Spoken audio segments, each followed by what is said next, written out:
Now watch what happens to the color and how rich and beautiful this looks. Some of you might be saying, man, I wouldn't pay a dime for that burnt stuff. How much do they charge for this? Well, this would be with some beautiful little Romano on there.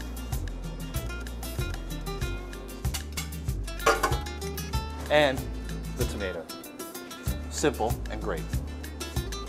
These tomatoes have been transformed via fire and bricks into wonderful nuggets of joy. Okay, time for the steak. Steak's been roasting right in the aperture here of the oven, right on the coals. Get all the stuff off it, the coals off it, knock some of the dirt off it, and then there's our steak. And what we have here is the focaccia bread. That's working in the oven right on the bricks. Again, dirty bread, maybe. Doing that one. Now, yo, is that hot in there? Whew. What we have here is the roasted pepper and the fennel. We're going to take our farmer's cheese, which is a soft, unripened cheese. Place it in the pepper.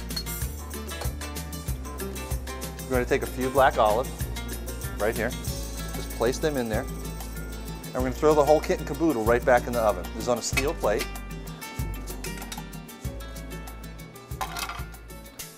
And we'll just wait for that one to be done. What we're doing right now with that is we're going to finish the pepper, we're going to finish the roasting of the fennel, we're going to melt the cheese into there and extract the salt out of the olives and that deep dark olive flavor. And that's going to give that dish a nice roundness. What we're really doing here is like the antipasto from hell. We're doing all these different little courses. For you and maybe 2 other people, or 4 people, this would be a very nice minimalist dinner. A lot of little bites rather than hunk of X with companion starch and vegetable. We're spreading that out. The bread is our starch. The vegetables are all the other things, but they're also appetizers at the same time. Now again, all you need is 7 tons of bricks, 3 logs, and years of experience. You could do it yourself. And here we have our focaccia bread. Right there, bubbling, fat, hot, and delicious, ready to eat. And we'll put that up there to cool. Okay, next thing we're going to do is we're going to slice the steak and present the steak. So here we have our dirty steak. Beautiful. Rare on the inside, nice and burnt on the outside.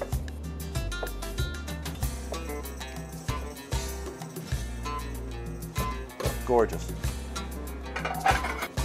Okay, we're slicing our steak, we're putting it on the plate, and you know that pepper we were wondering about a little bit earlier, what it was going to be? Well, now we know exactly what it's going to be. It's going to be the underlayment for the old steak here.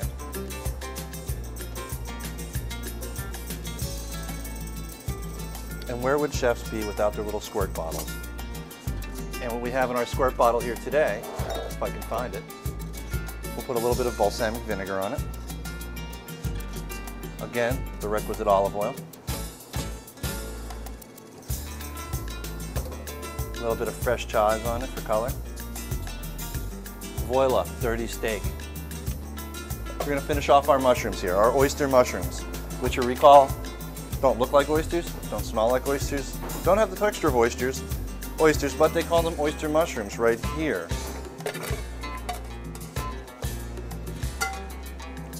Beautiful. Little broth flavored with the pan juices.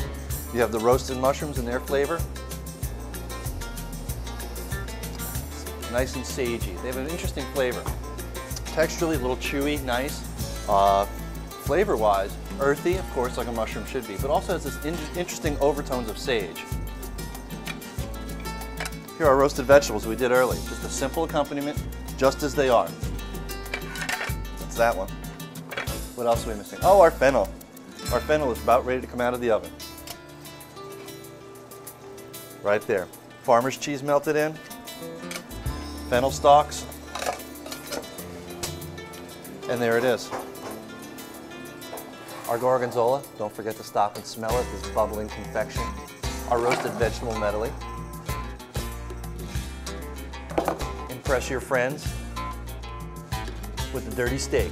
As if we haven't beat this one to death yet, the nuggets of joy. Now this dish we make because I really wanted to use this plate because it's just really cool.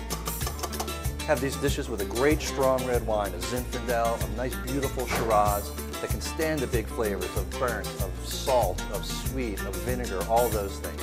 Enjoy these with your friends and come back next time because we'll cook, how about seafood from the Maine coast next time? Let's do that.